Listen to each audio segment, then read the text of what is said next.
thank you for a brilliant question, and can I say it's been wonderful writing a young adult book and having a slightly younger audience and treating something slightly more seriously, because I did choose a slightly heavier topic of a girl with anxiety and a past which is troubled, she's been bullied. So that sounds like quite a gloomy book, but I can't write without comedy, without humour and without hope. And so what I hope I've done is I've taken those subjects and treated them seriously, but had fun and shown that there is a way out of any problem. And that's what I do with all my books. My girls get terrible problems with whether they shop too much, or they work too much, or they're obsessed by their old boyfriend, whatever it might be, and I kind of throw disasters at them. But they all manage to turn themselves around and come out of it. And Audrey is the most extreme version of that, because her problems are serious. And I've always written what I see around me in the world. That's how I write. I don't do it deliberately. I think I just sort of pick it up as I go around. So I see everyone shopping, I'm like, shopping? Okay, let's do it. And I see all these things that I think they go into my books, and I have seen problems with teen girls. I have teen children myself, and I have seen a kind of something which makes me sad, which is a lot of younger girls lacking confidence and having problems at school, being unable to escape the problems, maybe because of social media and all of these things. And so I wanted to write about that, and it was quite magical to tap into my memories of being a teenager and what that's like, and trying to capture that voice and that relationship with your family. And as Freen said, it's not just a book about a girl, it's about a girl and her family. For me, that's so important. We're all so linked to our families. So it was a very special challenge to write Finding Audrey, but I loved it. I got so close to her, and I really appreciate the lovely comments I've had about this book. Gente, não é maravilhosa?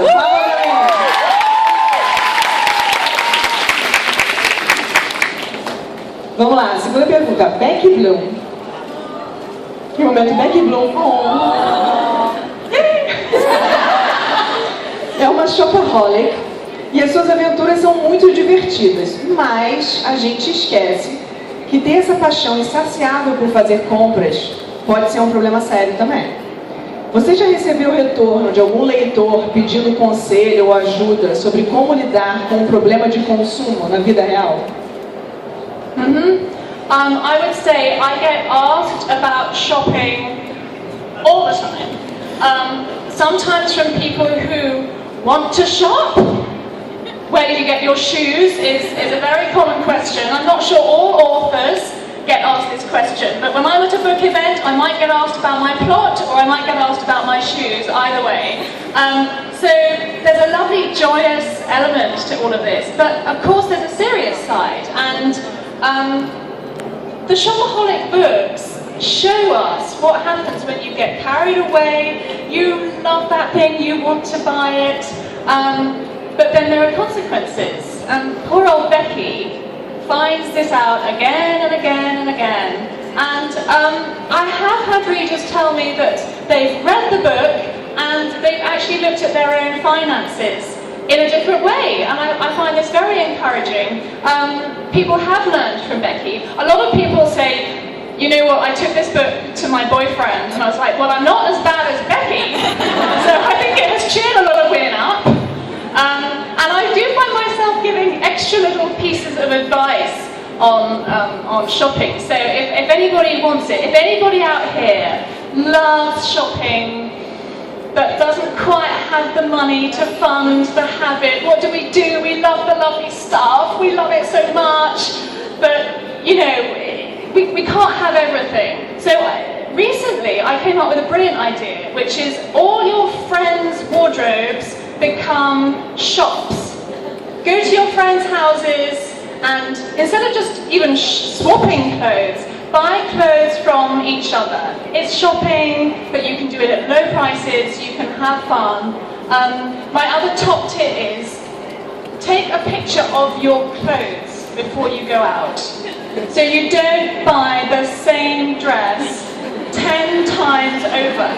Before you buy, consult the phone. Oh, I have this!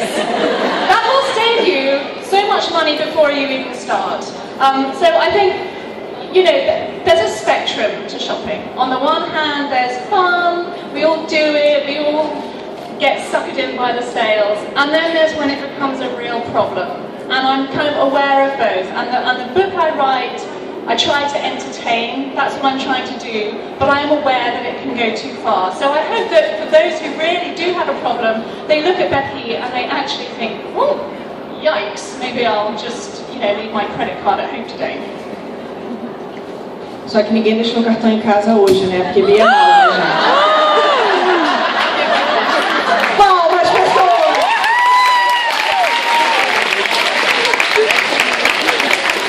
I am so sorry! I broke your festival. This is so going in a book. Only I could do this. Break the festival equipment. I am so sorry. Oh my God! This is why I write the books I do. Gente, sensacional, adorei. Yes! I'll pay for it, promise.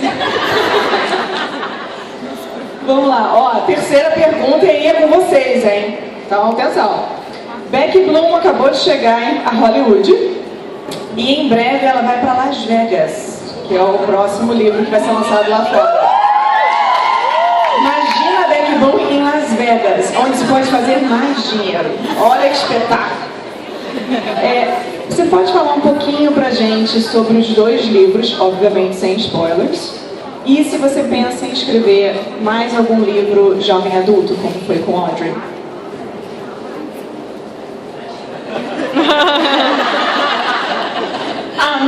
Thank you so much, and lovely response to Becky. It's always such a joy to come back to her, and writing Becky in Hollywood was such a treat. And I think the minute I started writing Becky books, I kept thinking, where could she go, where would be fun? New York was fun, and then planning a wedding. But always at the back of my mind I had Hollywood. Can you imagine her in Hollywood?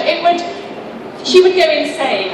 And you know what, she kind of does in the book. I'm not going to give away the actual plot, but let's just say she does all the things that you might imagine. She shops on Rodeo Drive, she goes on a red carpet, that doesn't go too well, I won't tell you why. She gets herself on a movie set as an extra, also doesn't go very well.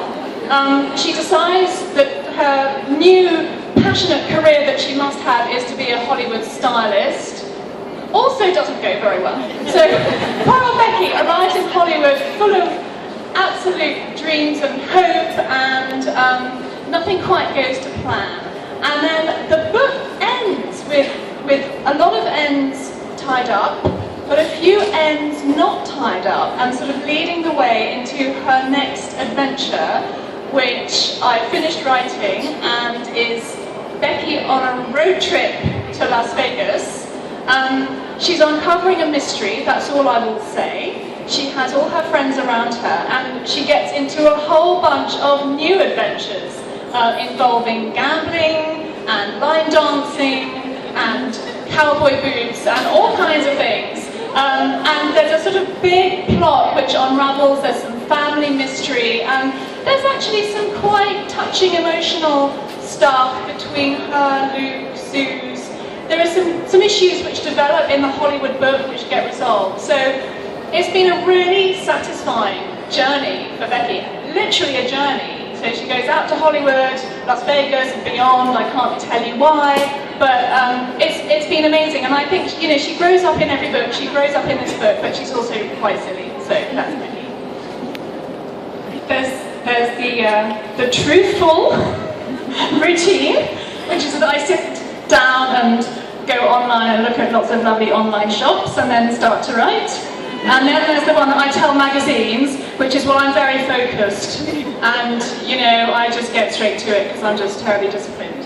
The truth is that I do like writing in the morning, when my head is clear, and I put on very loud, thumpy music, and a cup of coffee, and just sit there until I've written something. And I think, I was a journalist. I mean, in the first Shopaholic book, Becky's job, that was me, totally me.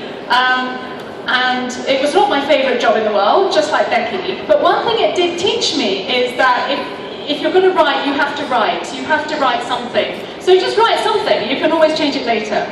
So it's as simple as that, you know, a cup of coffee, 1,000 words a day. If you do that for long enough, you've got a book. That's it, really.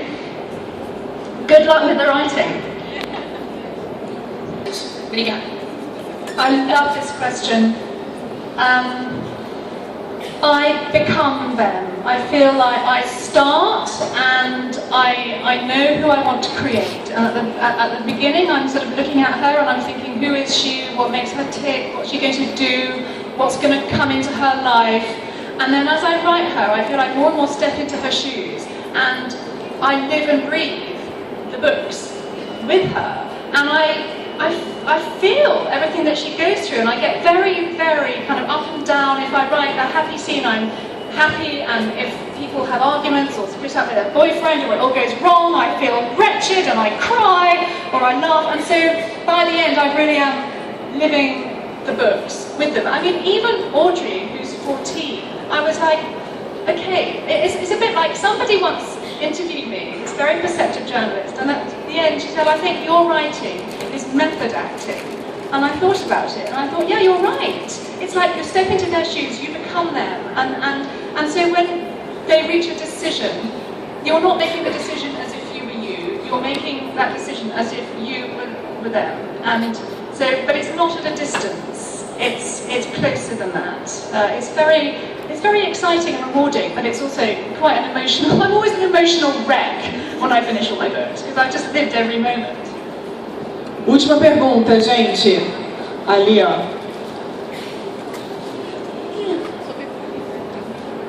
Pode falar, pode falar. Oi. Hi! Eu adoro todos os seus livros, principalmente a Beck, claro.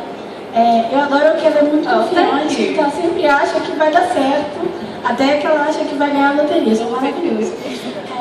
Mas a minha pergunta é se você acha que já inventaram alguma coisa que a Beck não compraria, e por que Finlândia? Se você tem alguma ligação com a Finlândia, família na Finlândia, porque a Beck sempre insiste com a Finlândia. Se você fala finlandês, eu não sei.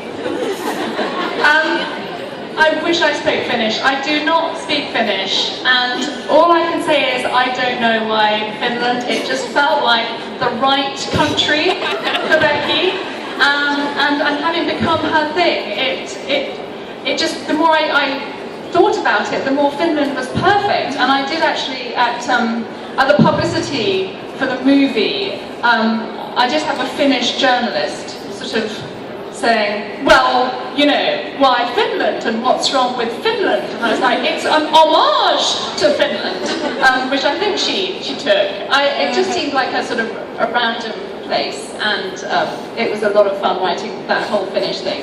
In terms of what would Becky not buy, you see, I think if Becky put her mind to it, she could actually get excited about anything.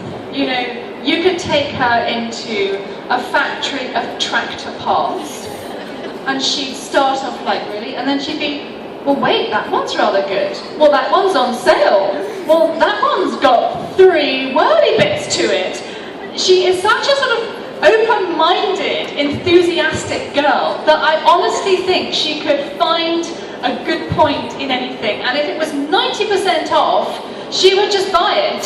She'd be like, well, we can always do a tractor part, you know, I'll put it in the garage and it'll be useful, I'll put things on it. So I hate to say it, but I think the thing that Becky would not buy does not exist. Gente, vamos fazer um sorteio então desse exemplar lindo, divo da Becky Bloom em Hollywood, e a Sophie vai ajudar a gente, tá?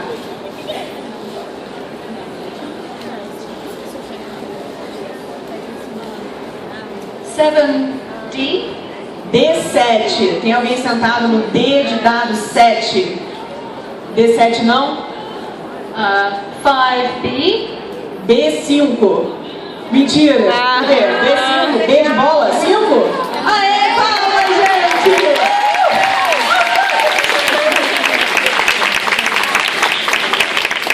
Gente, mais uma vez, a gente só, infelizmente, tem que acabar o nosso bate-papo, porque ela vai autografar o livro de vocês, então, lá na Praça Copacabana. Então, mais uma vez, palmas pra Sophie! Lovely, thank you all so much. You are just adorable. Thank you. Obrigada.